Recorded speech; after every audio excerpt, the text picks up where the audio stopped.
How you doing, guys? Today is I said the last video of the 3-in-1 Kohler was going to be the last video, but the owner of the motor actually sent me a carburetor in the mail.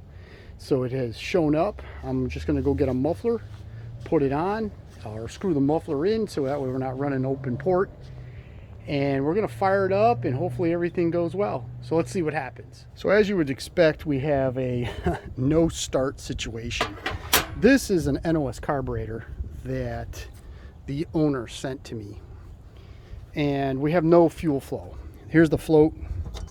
There's the needle, the float needle, if you want to call it. And then there's the pin that holds the float. NOS bowl, you can see it's perfectly clean. Just so you know, we're going to go, well, first off, let me just open up this gas valve so you know that there's flow coming out there it is. Okay, so we got flow from the tank. So let's go ahead and cap that up.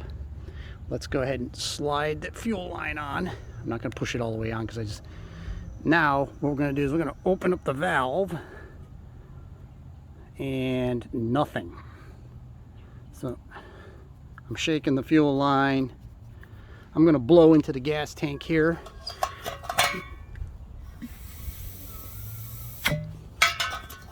And what do we got? Nothing. Can you believe this? The seat must be clogged. Where is it? I mean, I'm getting a little bit of fuel, but not enough to run the engine. I mean, this should be just pouring like it was with the open hose, but we're not getting that, so we're going to move on to, I'm going to get a flashlight and see what, I'm going to take this off, take the fitting off that I put in it, check it, clean it, and hopefully we can get this thing to fire off. So the moral of the story is this: just because it's NOS doesn't necessarily make it good. Okay, so don't laugh at what I'm doing here, okay? I just don't feel like kneeling on the wet ground. But here's what has transpired.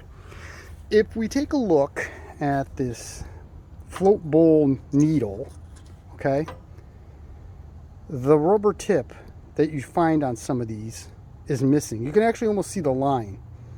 Where is the rubber tip? Here, I'll try to show it to you. The rubber tip is actually stuck to the seat up inside there.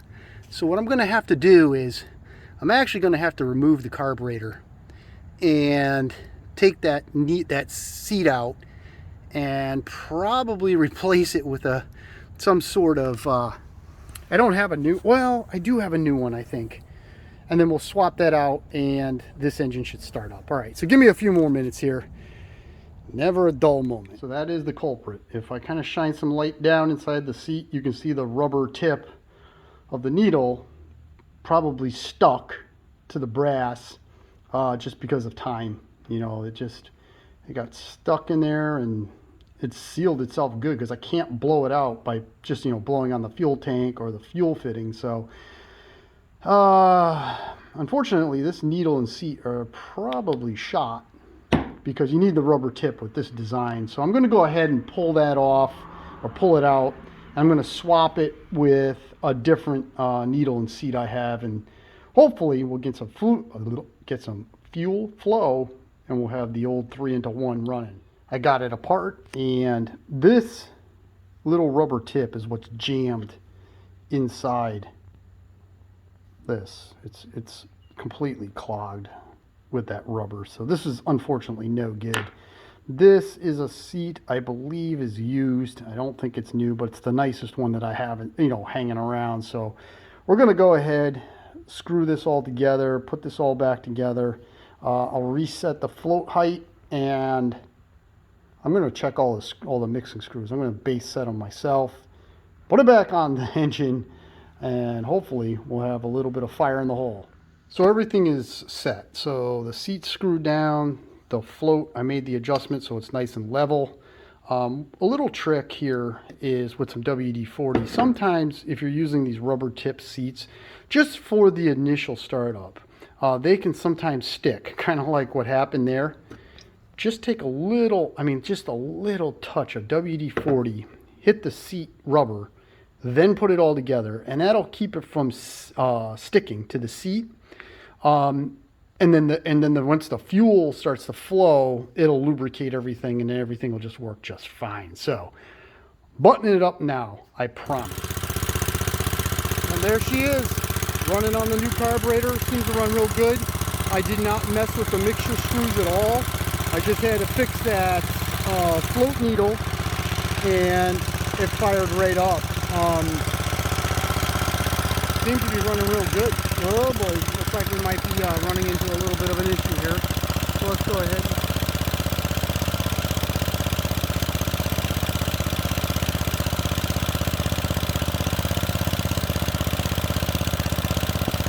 Yeah, I mean, it's got a little bit of a fart in it, but this means there's a carburetor.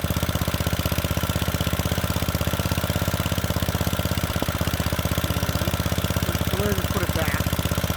I'm not going to play with it too much. I just want to get it running, so let's throttle it up.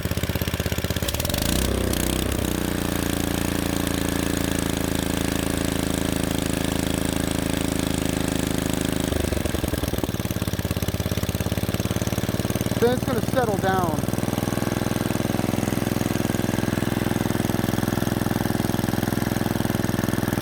Probably can lower that idle a little bit. Let's just try that. Come on, baby.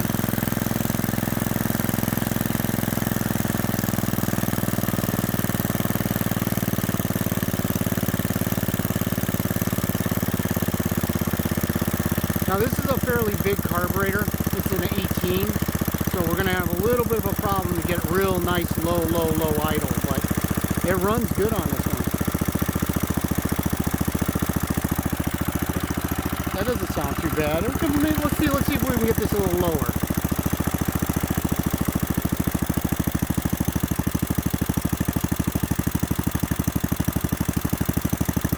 I think that's pretty. There you go. I think that's pretty good. It might not be happy there, but we'll see. Let's go ahead and pull this up and see how it throttles up.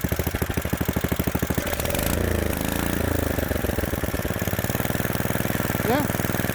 I mean, it just needs some carburetor adjustment here and there. Get it on the unit that it's going to be on, and this thing should be a good runner. There's no smoke. It does have a little bit of valve tick, but that should go away with a little bit of time.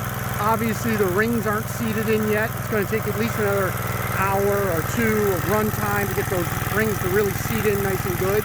The power of the motor should increase as time progresses. You can hear it just barely fart a little bit. So, all right, this is a great deal. This thing worked out pretty nice from what I started with. I hope you enjoyed the series to get these motors into one good motor. Thank you very much to the customer, Kyle. He's a real cool dude to work with. I think he's going to be very happy with this motor. It seems to be right on point. So with that, thank you very much for watching. Please like, share, subscribe, and if you could, leave a comment below. And as always, until the next project, you have a great day.